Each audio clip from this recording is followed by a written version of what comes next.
জয়গুরু ইষ্টপ্রাণ দাদা ও মায়েরা, আজ ইষ্ট প্রসঙ্গে পরম দয়াল পরম প্রেমময় শ্রী শ্রী ঠাকুরের এক অপার দয়ার কাহিনী ঘটনা আমরা জেনে নেব। অসমের কাছাড় জেলার লক্ষ্মীপুরের ফুলের তলের এক মায়ের জীবনে ঘটে যাওয়া পরম দয়াল শ্রী শ্রী ঠাকুরের এই অপার দয়ার ঘটনা। তিনি কি লিখেছেন, শিলচর থেকে প্রকাশিত সাময়িক প্রসঙ্গ নামক পত্রিকায় সংবাদপত্রে সেই মায়ের এই তথ্যগুলি, এই ঘটনাটি, শ্রী শ্রী ঠাকুরের অপার দয়ার কাহিনীটি প্রকাশিত হয়েছে। সেই মা নিজেই লিখেছেন। সেই মায়ের নাম হচ্ছে দীপিকা মল্লিক। জেনে নেব বিস্তারিত এবারে, জানলে সত্যি আশ্চর্য হবেন। সেই মা লিখলেন, পরম দয়ালের অহেতুকী কৃপা। শ্রী শ্রী ঠাকুর অনুকূলচন্দ্রের মহিমার কথা বর্ণনা করার সাধ্য আমার নেই। কখনো ভাবিনি তার কথা আমি লেখার চেষ্টা করব, কিন্তু দয়ালের যদি ইচ্ছে হয় তো পঙ্গগিরি লঙ্ঘন করতে পারে, বুবাও কথা বলতে পারে, আর আমার মতো মানুষও কলম ধরার সাহস দেখাতে পারে। পরম প্রেমময় শ্রী শ্রী ঠাকুর অনুকূলচন্দ্রের অসংখ্য কৃপাধন্যের মধ্যে আমিও একজন অধম জড়িয়ে পড়েছি। বিয়ের পর আমার প্রয়াত স্বামী হচ্ছেন পরম দয়ালের পরিচয়কারী। শ্রদ্ধেয় ঋত্বিক দেবতা জগন্নাথ ভট্টাচার্য আমাকে সদ্দীক্ষায় দীক্ষিত করে দিয়েছিলেন। তখন থেকেই যেন নিজেকে খুব পাল্টাতে ইচ্ছে করছিল। শ্বশুর বাড়িতে শুরু থেকেই শ্রী শ্রী ঠাকুরের ইষ্টভীতি পূজা অর্চনা, সকাল সন্ধ্যা বিনতি প্রার্থনার রেওয়াজ দেখে এসেছি, যা আজও আমি এবং আমার নাবালক একমাত্র সন্তানকে শক্তি যোগায়। একবার আমার স্বামীর মৃত্যুর পর জগৎজননী শ্রী শ্রী বড়মার জন্ম উৎসবের চাঁদা সংগ্রহ করতে এসেছিলেন কয়েকজন মা।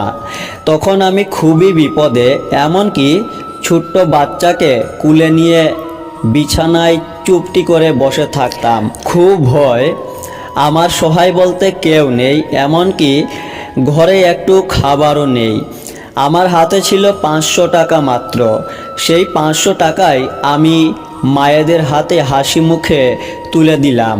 একবারও বলতে পারলাম না এবার 200 বা 100 নিন বলে, সবটাই দিয়ে দিলাম। একবারও মনে আসেনি এই তো আমার সম্বল ছিল 500 টাকা, এখন খাবো কি, বাচ্চার দুধটুকু বা আনবো কি দিয়ে। আমি কিছুই ভাবিনি, দিয়ে দিলাম উৎসবের চাঁদা।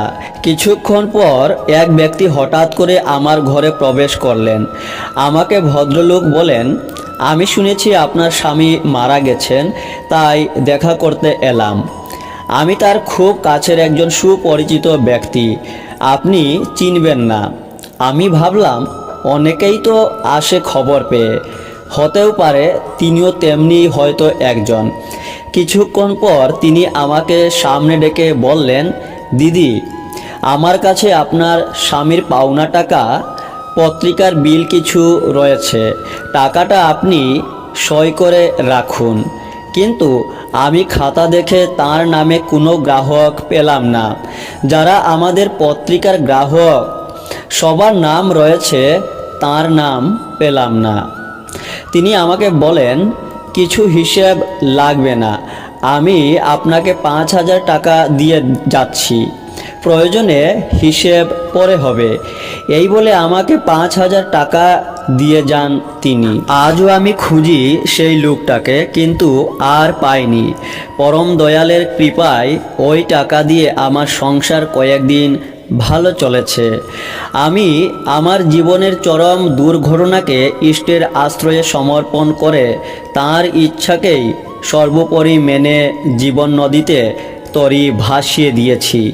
যখন ক্লান্ত হয়ে পড়ি, তখনই পরম পিতার বিগ্রহ চোখে পড়ে, মনটা স্বস্তিতে ভরে ওঠে। একমাত্র তিনিই পারেন সব অশুভ শক্তিকে শুভের পথে চালিত করতে।